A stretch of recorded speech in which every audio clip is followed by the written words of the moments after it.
Aragon.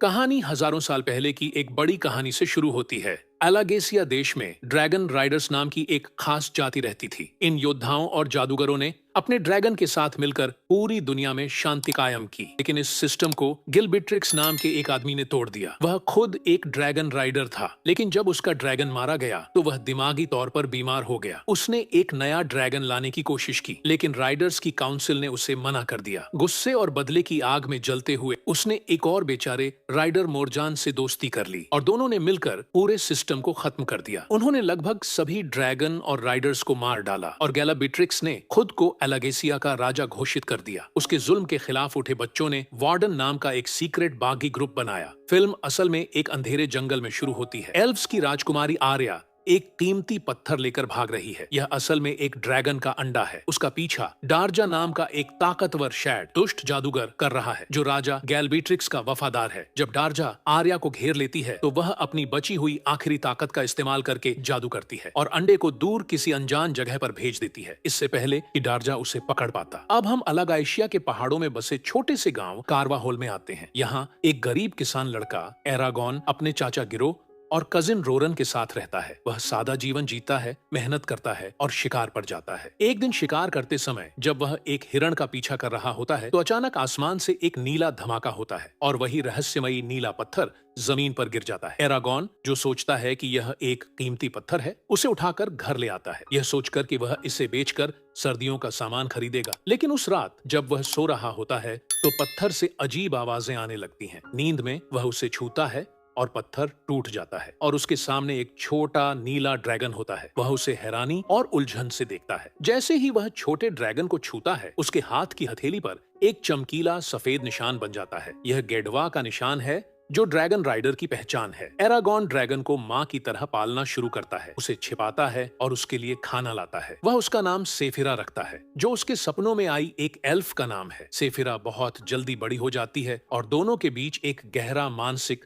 और भावनात्मक रिश्ता बन जाता है। वे एक दूसरे के विचार भी पढ़ सकते हैं। एरागॉन उसे उड़ना सिखाता है और वे खूबसूरत घाटियों में उड़ते हैं। लेकिन अंडे से बच्चे निकलते हुए कई लोगों ने देखा, जिसमें कैद आर्या, गांव की पुरानी कहानीकार ब्रूम और खुद राजा गैलबिट्रिक्स भी शामिल थे। इसीलिए गैलबिट्रिक्स अपने वफादार जादूगर डार्जा को इस नए ड्रैगन राइडर को ढूंढने और खत्म करने का आदेश देता है। एक दिन जब एरागॉन और सेफिरा बाहर थे तो राजा के भयानक मैसेंजर, जिन्हें रज्जाक कहते थे, कारवाहल गांव पर हमला करते हैं। वे डरावने कीड़े जैसे जीव हैं। जब एरागॉन घर लौटता है तो वह अपने घर में आग लगी हुई और अपने चाचा गेरो को गंभीर रूप से घायल पाता है। रज्जाक उसे ढूंढ रहे थे। मरने से पहले गेरो एरागॉन से दूर किसी जगह भाग जाने के लिए कहता है। अपने चाचा की मौत का दुख मनाते हुए एरागॉन सेफिरा को दोषी ठहराता है और उसे जाने के लिए कहता है। लेकिन गांव का रहस्यमयी बूढ़ा कहानीकार ब्रोम उसे ढूंढ लेता है और बताता है कि सेफिरा अब उसकी एकमात्र उम्मीद है। वह उससे सेफिरा को वापस बुलाने के लिए कहता है। एरागॉन मन ही मन सेफिरा को बुलाता है और वह माफ करके वापस आ जाती है। अब एरागॉन का मकसद साफ है, राजेक से बदला लेना। लेकिन ब्रोम कहता है कि पहले हमें वार्डन के पास जाना होगा। वार्डन असल में बागियों का एक ग्रुप है जो गैलाबिट्रिक्स के खिलाफ लड़ रहे हैं और अब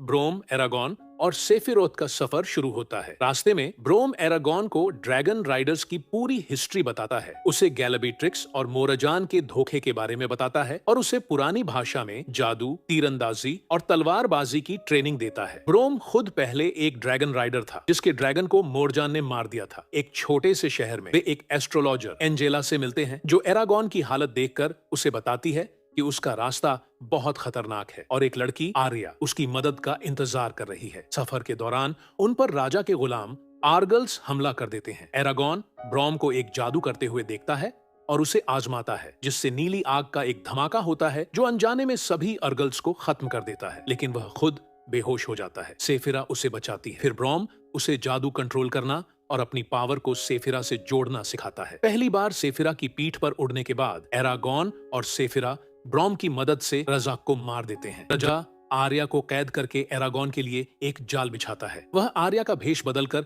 उसे बचाने के लिए एक मेंटल मैसेज भेजता है। ब्रोम की वार्निंग के बावजूद एरागॉन इस जाल में फंस जाता है। अब जब एरागॉन का सामना ड्रजा से होता है तो एरागॉन खुद को रोक नहीं पाता, इसीलिए ब्रोम आता है और उसे बचाता है, लेकिन खुद ड्रजा से बुरी तरह घायल हो जाता है। गुस्से में एरागॉन ड्रजा पर एक तीर चलाता है जो उसकी आंख में लगता है और ड्रजा गायब हो जाता है। बाद में पता चलता है कि शेड को सिर्फ दिल में छुरा घोंपकर ही मारा जा सकता है। ब्रोम, एरागॉन और सेफिरोथ बच निकलते हैं, लेकिन ब्रोम सेफिरोथ की पीठ पर उड़ते हुए मर जाता है। मरने से पहले वह एरागॉन को अपनी तलवार झाड़ूक देता है, जो कभी गद्दार मोरजान की थी। ब्रोम की मौत एरागॉन के लिए एक बड़ा सदमा है। ब्रोम की मौत के बाद उनका सामना एक नकाब पोश आदमी से होता है, जो उनका पीछा कर रहा होता है। वह अपना परिचय मुर्ताख के रूप में देता है, जो एक कुशल तीरंदाज है। वह उन्हें बताता है कि राजा भी उसे चाहता है, क्योंकि उसके पिता मोरजान है। वह उनकी मदद करता है और उन्हें टार्थेन डोर ले जाता है, जो पहाड़ों में छिपा विद्रोहियों का एक गढ़ है। यहाँ वार्डन लीडर आजाद उनका स्वागत करता है। एरागॉन को हीरो माना जाता है, लेकिन जब पता चलता है कि मुर्ताग मोरजान का बेटा है, तो उसे कैद कर लिया जाता है। एरागॉन ड्वार्फ किंग और वार्डन के दूसरे सदस्यों से मिलता है और उसे एहसास होता है कि अब युद्ध होना ही है। ड्रजा किंग की बड़ी सेना को लीड करता है और टार्थियन डोर को घेर लेता है। इसमें हजारों अर्गल और दूसरे जीव शामिल हैं। लड़ाई बहुत जोरदार होती है। एरागॉन और सेफिरा लड़ाई में शामिल हो जाते हैं। वार्डन की सेना बहादुरी से लड़ती है, लेकिन ड्रजा बहुत ज्यादा ताकतवर है। ड्रजा की सेना महल में घुस जाती है। मर्ताक खुद को कैद से आजाद करता है और लड़ाई में शामिल होकर ड्वार्फ किंग की जान बचाता है। एरागॉन का सामना ड्रजा से होता है। आसमान में सेफिरा और ड्रजा के शैतानी जानवर के बीच लड़ाई होती है। जमीन पर एरागॉन और ड्रजा तलवारबाजी करते हैं। एरागॉन शुरू में कमजोर होता है, लेकिन सेफिरा की ताकत और पक्के इरादे से वह ड्रजा को उसकी ही तलवार से मार डालता है, उसके दिल में घोंप देता है। जैसे ही ड्रजा मरती है, उसकी सेना बिखर जाती है। हालांकि लड़ाई में सेफिरा बुरी तरह घायल हो जाती है और मरने लगती है। एरागॉन अपनी बची हुई सारी ताकत लगाकर पुरानी भाषा में जादू करता है और सेफिरा की जान बचाता है, लेकिन ऐसा करते समय वह बेहोश हो जाता है। जब एरागॉन अगली सुबह उठता है, तो वह अपने पास मुर्ताग को पाता है। उसे डर लगता है कि सेफिरा मर गई है, लेकिन वह पूरी तरह ठीक होकर उसके पास आती है। वे आगे बढ़ते हैं और रास्ते में वे आर्या से मिलते हैं, जो अब अपनी कैद से आजाद हो गई है। वह आने वाली लड़ाई के लिए एल्वेन लोगों को तैयार करने के लिए एल्समीरा के एल्वेन शहर जा रही है। वह एरागॉन को श्रद्धांजलि देती है और उसे शैडो स्लेयर, राक्षसों को मारने वाला, का टाइटल देती है। वे फिर से मिलने का वादा करते हैं। फिल्म के आखिरी सीन में राजा गैल्बीट्रिक्स जॉन माल्कोविच अपनी गद्दी पर बैठता है। गुस्से में अपना मैप देखता है और उसे फाड़ देता है। उसके पीछे उसका अपना बड़ा काला ड्रैगन श्रुकन दिखाई देता है, जिससे यह साफ हो जाता है कि असली लड़ाई अभी बाकी है। यह एरागॉन की पूरी कहानी थी। हालांकि यह फिल्म नोवेल जितनी पॉपुलर नहीं थी, लेकिन यह एक युवा हीरो के सफर, दोस्ती, त्याग और उम्मीद की एक खूबसूरत झलक दिखाती है। मुझे उम्मीद है कि आपको यह डिटेल्ड एक्सप्लेनेशन पसंद आया होगा। अगर आपके कोई सवाल या फीडबैक हैं, तो कृपया मुझे नीचे कमेंट्स में बताएं।